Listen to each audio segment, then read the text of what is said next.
Hey, it's Diana from Diana Marie Home. Today I am going to be sharing a super simple spring DIY.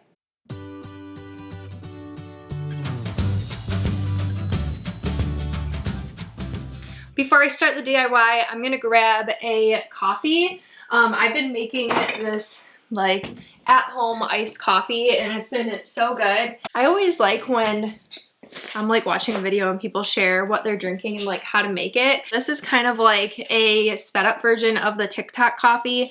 I use about a teaspoon of just instant coffee. I'm using decaf. I stopped drinking caffeine a long time ago and just kind of haven't gone back. Like I'll still drink tea and stuff, but anyways. So I do like a teaspoon of the instant coffee and then just like about a teaspoon of hot water. And swirl it around so it dissolves. I used to do like my little, what do you call it? Like, oh, the frother. That definitely gives it like, makes it more frothy, but when I'm just trying to do something quick, I just do it like this. So I stir that up. I don't even use a spoon anymore. And then I add whatever flavoring. I've been using this white chocolate syrup from Ghirardelli. It is so good. It's almost gone. So I just do like a tablespoon or so of that. Just plain mocha is also good, just like Hershey's chocolate syrup. So then I mix that in. And then I usually use vanilla almond milk, but we are out of that right now. So I'm just using regular whole milk. And then I'll add about like a cup of milk. I like to do this before the ice cubes because I used to do the ice cubes and then it would all melt. I just mix that all up really good.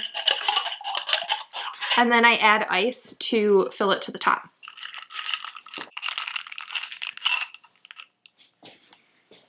Definitely not as pretty as like the TikTok coffee with the frother and everything, but I think it tastes just as good and it's super easy to make. Okay, let's get this DIY started. If you're new here, my name is Diana and I live in an 1800s fixer-upper farmhouse in upstate New York. I share how we're restoring our farmhouse on a budget. I share DIYs and farm life and home decor. So thank you for being here. Be sure to hit the subscribe button to follow along. So we're going to be making a DIY cloche. You've probably seen cloches in decor, but if you didn't know, originally cloches were used for gardening. They're meant to put over seedlings to trap some heat, keep the humidity in, and protect them from critters that might want to eat them. So they actually serve a purpose, but they also make awesome decor, and you can use them in a bunch of different ways. Like you can put things inside. I like to put this one, I have a big architectural salvage piece, like a old column, the bottom base of an old column, and I'll put this on top of that with like a plant or something underneath. So you can do a lot with them, but I just love the way they look. So where I got this idea, several years ago I went to a church sale and found this giant cloche there. I didn't even know what it was, I don't think, at the time. I just thought it was so cool. And this glass, like it's so heavy. Like this thing is huge and heavy and so old, and I love it. I think I got it for either $20 or $40. I remember at the time I thought it was like a lot, and then I went home and looked them up and I got it for such a deal. I'm so glad I got it. They are really hard to come by, especially the antique ones. So ever since, like, I've been looking for more because a lot of times I like to display things in threes and I haven't been able to find another one like this. When I can't find something, I try to recreate it. So I was just trying to come up with ideas of what I could do to kind of recreate this look. One idea that I came up with was a lot of times at thrift stores you can find cake stands for really cheap. And the domes on cake stands have a similar cloche look. So I got this one, it was $4 and it came with just like a wooden stand. I just liked the shape of this one. And now this one might be a little too short to display with this tall one, but this one has like, this would be actually really good for the garden, like to put over little seedlings because it's so wide. That is another idea. But then I also just wanted some like smaller versions just for more of like display and decoration. So I went to the Dollar Tree and I picked up, gotta get this guy out of the way. I picked up these glasses. This was in the vase section. I liked it because it was tall and it tapers at the bottom. And then these two were in the glassware section. And it's just like, this is probably, there's Molly in the background squeaking her toy.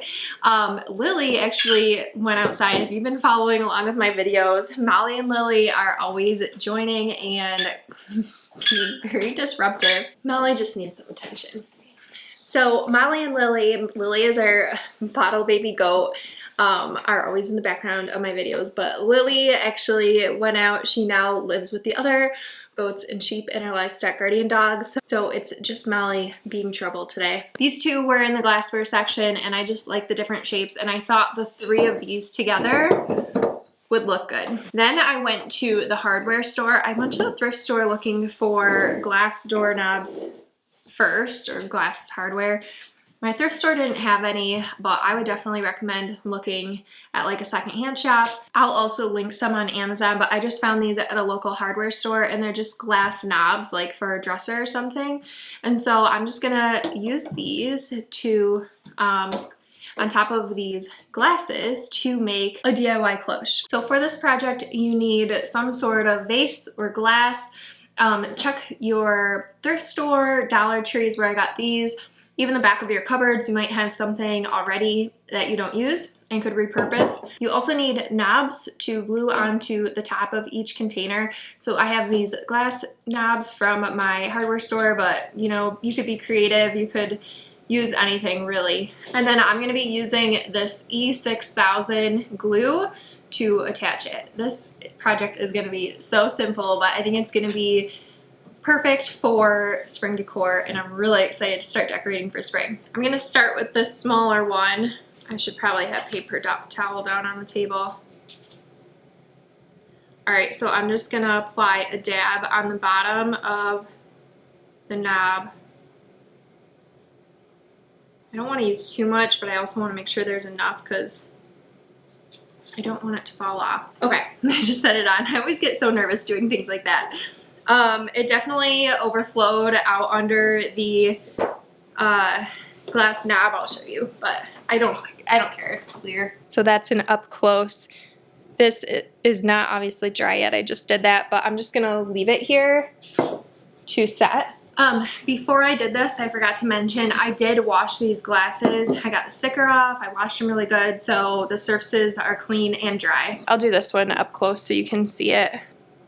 All right, so I'm just doing a dab. It's more than a dab. I'm being pretty generous with the glue. Okay.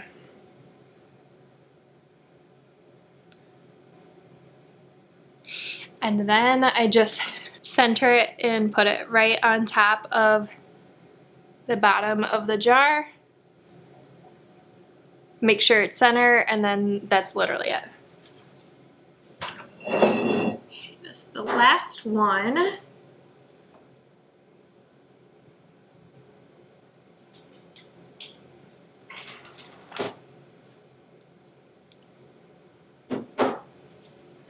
Okay, center it. I don't know why I get so nervous to do projects like these. I just want it to be perfect when really, like, I'll just like think about it so much that I never actually do it because I think I'm just like, I want to do it right. So I just need to start actually doing these things because this project literally just took 2 seconds. The hardest part about this project was honestly just trying to videotape it while I did it. This project was so simple. I don't know why I wait so long to do things like this. All right, they are all on. So now I have 3. I'm just gonna leave these so the, for E6000 glue, you want to leave it for at least 24 hours, but it will be fully cure after about 48. That's it. I'm gonna let these cure and then I will show you how I style these.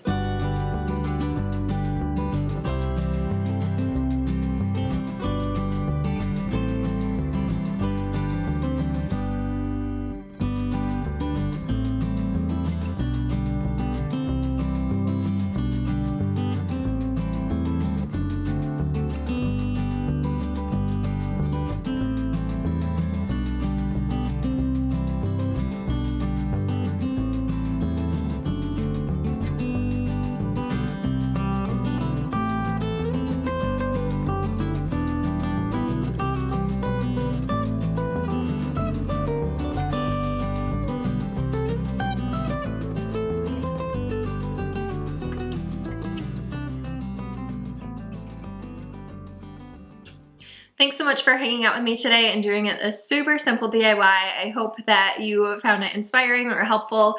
If you are not really feeling a DIY right now, I will try to link some cloches and put them in my blog post. You can find all the directions and everything on my blog. So I always do a video to go along with the blog post. And so basically all the information will be in one spot and easy to find and go back to. So be sure to check that out if you want some links to cloches that you can just buy, or if you want the directions for this DIY to go back to when you're ready to do it, you can find it on my blog. That will be linked in the description box below this video. So thank you so much for hanging out with me today. Be sure to hit the subscribe button and follow along. I will see you in my next video.